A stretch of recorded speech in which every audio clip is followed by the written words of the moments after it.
Oke, bismillahirrahmanirrahim. Assalamualaikum warahmatullahi wabarakatuh.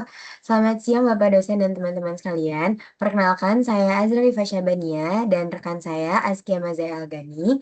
Pada kesempatan kali ini, saya akan mempresentasikan penelitian kami yang berjudul Intervensi Ragam Bahasa Casual pada Caption Instagram Mahasiswa Sistem Informasi 2025. Baik, saya langsung masuk ke pembahasan. Di era digital, mahasiswa lebih sering menggunakan bahasa casual saat membuat caption Instagram dibandingkan bahasa baku. Nah, banyak caption yang menggunakan bahasa Inggris, bahasa gaul, maupun singkatan.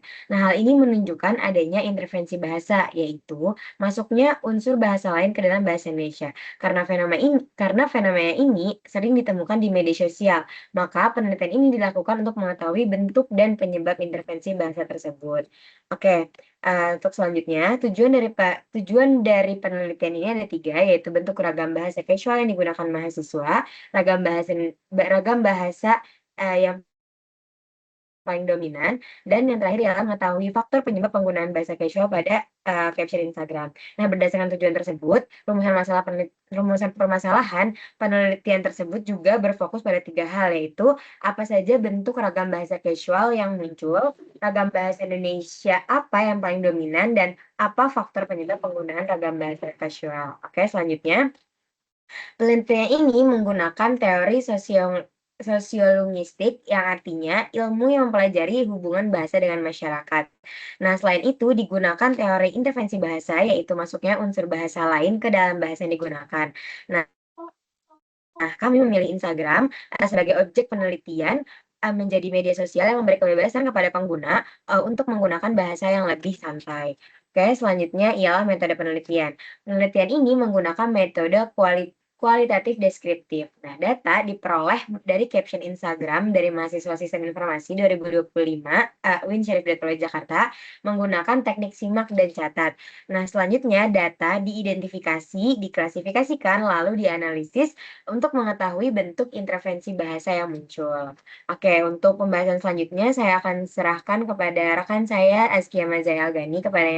Saya persilahkan.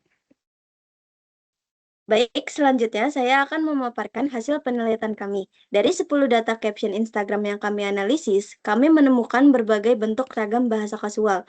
Sebagai contoh, pada data pertama, caption kuliah PT menunjukkan penggunaan bahasa Inggris dan simbol non-baku, yang termasuk interferensi leksikal bahasa Inggris. Begitu juga pada data kedua dan ketiga, yang menggunakan campuran bahasa gaul, singkatan, bahasa Inggris, serta emoji. Menariknya, dari 10 data yang kami temukan, 8 diantaranya itu adalah mengandung unsur interferensi leksikal bahasa Inggris. Hanya 2 data, yaitu data ke-9 dan data ke-10 yang tidak menunjukkan interferensi leksikal, meskipun tetap menggunakan bentuk kasual seperti singkatan dan akronim gaul. Selanjutnya, untuk memperkuat data yang telah kami paparkan, berikut kami tampilkan bukti nyata berupa tangkapan layar caption Instagram mahasiswa yang menjadi sumber data penelitian ini. Bisa dilihat, caption ini diambil langsung dari akun mahasiswa Sistem Informasi UIN Jakarta angkatan 2025, lengkap dengan tanggal unggahan serta interaksi seperti likes dan komentar. Ini membuktikan bahwa data yang kami analisis bukan rekaan, melainkan benar-benar diambil dari penggunaan bahasa sehari-hari mahasiswa di media sosial. Masuk ke bagian pembahasan, ada 2 poin utama yang akan saya sampaikan. Pertama, bahasa Inggris menjadi ragam yang paling dominan. Dari 10 data yang dianalisis, 8 diantaranya mengandung unsur bahasa Inggris. Kata-kata seperti cool, don't, next, fresh, dan newbie paling sering muncul dalam caption mahasiswa. Hal ini menunjukkan bahwa bahasa Inggris sudah menjadi bagian dari komunikasi sehari-hari di media sosial, khususnya di kalangan mahasiswa. Yang kedua, mahasiswa lebih memilih menggunakan bahasa kasual. Caption Instagram dibuat dengan gaya yang santai dan tidak formal. Penggunaan bahasa gaul, singkatan, modifikasi ejaan, serta emoji bertujuan agar tulisan lebih akrab dan lebih ekspresif. Bahasa kasual ini juga dianggap lebih sesuai dengan budaya komunikasi di media sosial dibandingkan bahasa baku. Poin ketiga yaitu membahas faktor penyebab terjadinya interferensi bahasa ini, yang terbagi menjadi 2, yaitu faktor internal dan faktor eksternal.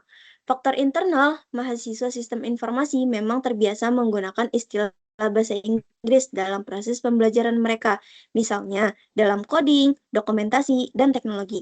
Jadi, kebiasaan ini akan terbawa juga ke dalam bahasa sehari-hari mereka di media sosial. Faktor eksternalnya, lingkungan media sosial itu sendiri mendorong penggunaan bahasa yang mengikuti tren, lebih kreatif, dan lebih santai, sehingga pencampuran bahasa menjadi hal yang wajar dan bahkan dianggap keren. Poin yang keempat, yaitu mengenai dampak dari penggunaan ragam bahasa kasual ini. Di satu sisi, hal ini akan memberikan kebebasan bagi mahasiswa untuk mengekspresikan diri dan membuat komunikasi terasa lebih dekat serta tidak kaku.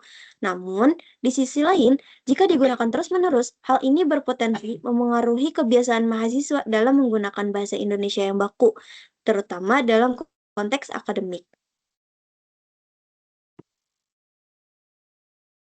Sebagai penutup, dapat kami simpulkan bahwa berdasarkan penelitian ini ditemukan berbagai bentuk ragam bahasa kasual, seperti bahasa Inggris, bahasa gaul, singkatan, bentuk tidak baku, emoji, dan modifikasi ejaan.